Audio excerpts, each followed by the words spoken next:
지금 이 영상을 클릭하신 2030, 3040 직장인 여러분, 단도직입적으로 여쭤보겠습니다. 매달 월급 들어오면 미국 주식 적립식 투자랍시고 S&P 500과 나스닥 100 ETF 사이에서 갈팡질팡 고민만 하다가 결국 남들 다 산다는 이유로 대충 반반 섞어서 사거나 아니면 무조건 안전한 게 최고라며 S&P 500에만 영혼 없이 돈을 묻어두고 계시진 않습니까? 만약 그렇다면 오늘 영상 정말 끝까지 집중해서 보셔야 합니다. 여러분이 그래도 안전한 게 최고지라며 무지성으로 선택한 그 타협안이 사실은 5년 뒤, 10년 뒤 당신의 자산을 남들보다 무려 수억 원 이상 뒤처지게 만드는 최악의 악수가 될 수 있기 때문입니다. 오늘 이 영상에서는 S&P 500 나스닥 비교 데이터를 완벽하게 종결해드리고 왜 지금 당장 나스닥 100 ETF를 이만큼 사두어야만 하는지 그 구체적인 액수와 포트폴리오를 정확한 수치로 증명해드릴 겁니다. 오늘 20분짜리 영상을 끝까지 시청하신 분들은 더 이상 월급날마다 어떤 ETF를 살지 쓸데없이 머리 싸매며 시간 낭비하지 않게 될 것이며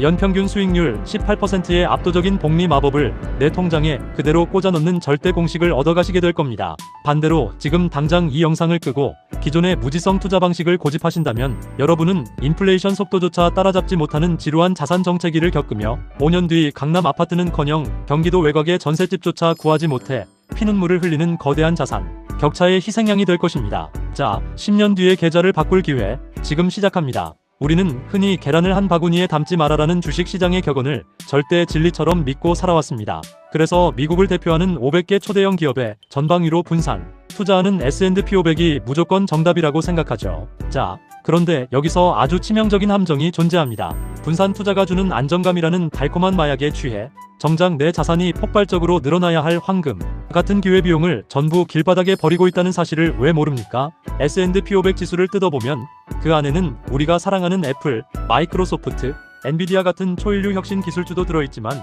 동시에 성장이 완전히 정체된 정유주, 금융주, 전통 제조업 같은 무거운 기업들도 수두룩하게 섞여 있습니다. 즉, 시장이 폭발적으로 성장할 때 뒤에서 발목을 잡는 무거운 돌덩이들을 함께 안고 가는 셈입니다. 반면 나스닥 100 ETF는 어떻습니까? 금융주를 철저히 배제하고 오직 미국 나스닥 시장에 상장된 기업 중 시가총액 상위 100개의 초엘리트 혁신 기업만을 엄선해서 담아놓은 에센스 그 자체입니다. 인류의 패러다임을 바꾸고 있는 인공지능, 자율주행, 클라우드, 바이오테크의 핵심 지배 국가인 미국의 가장 날카로운 무기들만 모아놓았다는 뜻입니다.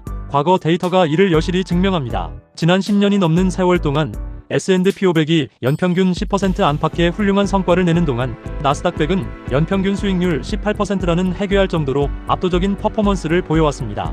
그래도 위기가 오면 S&P 500이 더 잘 버티지 않나요? 라고 묻고 싶으시겠죠. 천만의 말씀입니다. 시장에 거대한 충격이 와서 주가가 폭락할 때는 S&P 500이나 나스닥 100이나 똑같이 두들겨 맞고 피를 흘립니다. 하지만 진짜 중요한 건 그 다음입니다. 위기가 지나가고 유동성이 풀리며 시장이 회복될 때 전 세계의 자본은 어디로 가장 먼저 몰릴까요? 바로 인류의 문제를 기술로 해결하는 빅테크 혁신 기업들입니다. 결국 회복 탄력성마저도 나스닥 100이 압도적으로 우위를 점해왔다는 것이 자본주의 역사의 증명입니다. 그런데도 여전히 분산 투자라는 막연한 환상에 갇혀 계실 겁니까? 이 구조적인 차이를 이해하지 못하면 당신이 매달 피땀 흘려 벌어넣는 투자금은 영원히 효율성 제로의 늪에서 허우적거리게 될 뿐입니다. 자, 그렇다면 단순히 S&P 500과 나스닥 100의 수익률 차이가 8%가량 난다는 이 사실이 5년 뒤 혹은 10년 뒤 여러분의 실제 삶을 어떻게 갈라놓는지 아주 냉정하고 구체적인 수치로 시뮬레이션을 돌려보겠습니다. 많은 직장인분들이 에이, 연평균 10%나 18%나 둘 다 플러스인데 대세에 지장 있겠어? 안전한 게 최고지라며 안일하게 생각합니다. 하지만 복리의 마법은 여러분이 생각하는 것보다 훨씬 잔인하게 작동합니다. 현재 2026년 기준으로 여러분의 계좌에 초기 투자금 5천만 원이 있고 매달 피땀 흘려번 월급에서 100만 원씩 아껴서 미국 주식 적립식 투자를 정확히 5년 동안 진행한다고 가정해봅시다. 먼저 연평균 수익률 약 10%를 기록하는 S&P 500에 매달 기계적으로 납입했을 경우입니다. 5년 뒤 여러분이 손에 쥐게 되는 최종 금액은 원금 1억 1천만 원을 포함해 총 약 1억 5,800만 원입니다. 물론 이것도 훌륭한 성과입니다.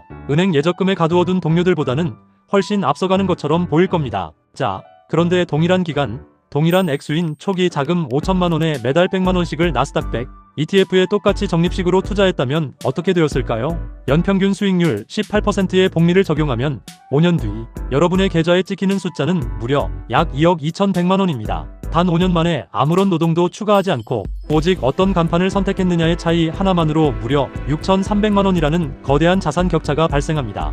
6,300만원이면 평범한 직장인이 한 푼도 쓰지 않고 숨만 쉬며 최소 1년 반에서 2년 동안 모아야 하는 거금입니다.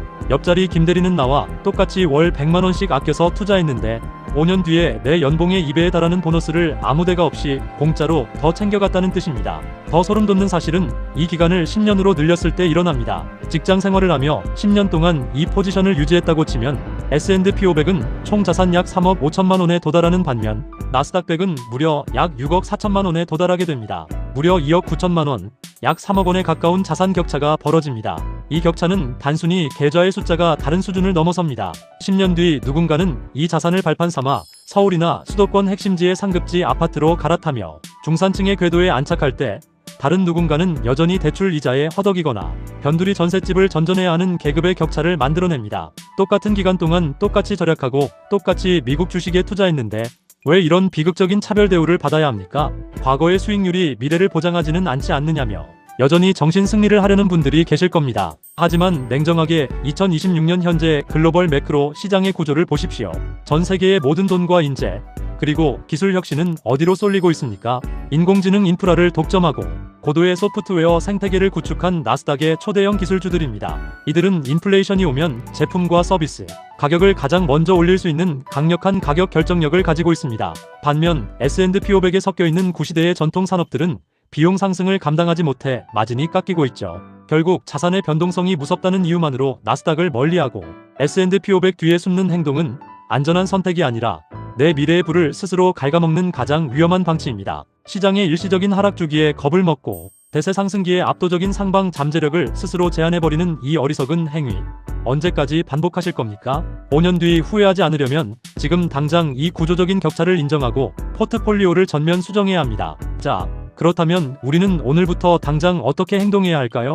S&P 500이 나쁘다는 게 아닙니다. 하지만 자산을 폭발적으로 키워야 하는 3040 직장인이라면 포트폴리오의 무게중심을 반드시 나스닥 100 ETF로 이동시켜야 합니다. 그렇다면 도대체 이만큼이란 얼마를 말하는 것이며 어떤 방식으로 사모아야 할까요? 지금부터 대한민국에서 가장 현실적이고 강력한 미국 주식 적립식 투자 솔루션을 딱 3가지 단계로 명확하게 정리해드리겠습니다. 첫째, 자산 배분의 황금 비율은 나스닥 100 계열 70%, S&P 500 계열 30%입니다. 만약 여러분이 완벽한 성장주의 변동성을 견디기 힘든 성향이라 하더라도 최소한 7대3의 비율은 유지하셔야 연평균 수익률 18%의 복리, 마법에 가까운 성과를 내 계좌에 이식할 수 있습니다. 이미 자산이 수십억 원대에 진입해 지키는 매매를 해야 하는 자산가가 아니라면 월급을 쪼개어 투자하는 단계에서는 성장의 엔진인 나스닥에 절대적인 비중을 실어야 합니다. 둘째, 환노출형 일반 패시브 상품을 메인으로 선택하십시오. 많은 분들이 환율 변동이 무섭다며 환해지 상품을 고르거나 단기 수익률에 눈이 멀어 2배, 3배 레버리지 상품에 손을 댑니다.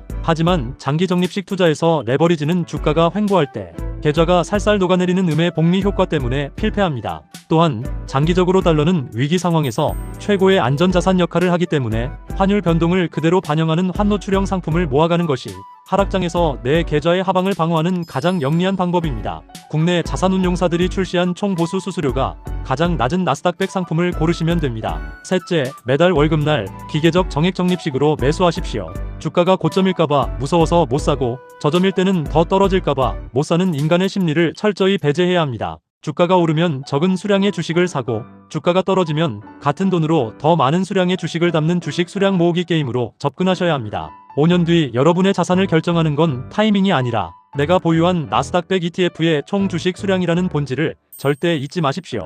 투자는 결국 현재의 소비를 인내하고 미래의 자유를 구매하는 행위입니다. 오늘 여러분에게 소개해드린 S&P 500, 나스닥 비교 데이터와 연평균 수익률 18%의 진실은 단순한 이론이 아닌 지난 수십 년간 미국 자본주의가 증명해온 역사적 사실입니다. 매달 월급날마다 푼돈이라며 소비로 날려버릴 것인가? 아니면 미국의 초인류 혁신 기업 100개에 내 미래를 베팅하여 5년 뒤 6,300만원, 10년 뒤 3억 원의 자산 격차를 만드는 승리자가 될 것인가?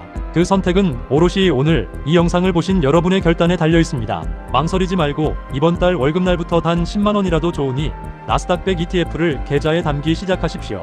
행동하지 않으면 아무것도 변하지 않습니다. 오늘 영상이 여러분의 자산 독립에 조금이나마 도움이 되셨다면 구독과 좋아요, 알림 설정까지 부탁드립니다. 여러분의 소중한 클릭 한 번이 더 좋은 영상을 만드는 큰 힘이 됩니다. 영상이 끝난 후 고정 댓글에 있는 질문에 여러분의 솔직한 생각을 남겨주세요. 댓글을 통한 활발한 소통은 우리 채널이 더 많은 분들에게 노출되는데 큰 도움이 됩니다. 끝까지 시청해주셔서 감사합니다. 부자 되세요.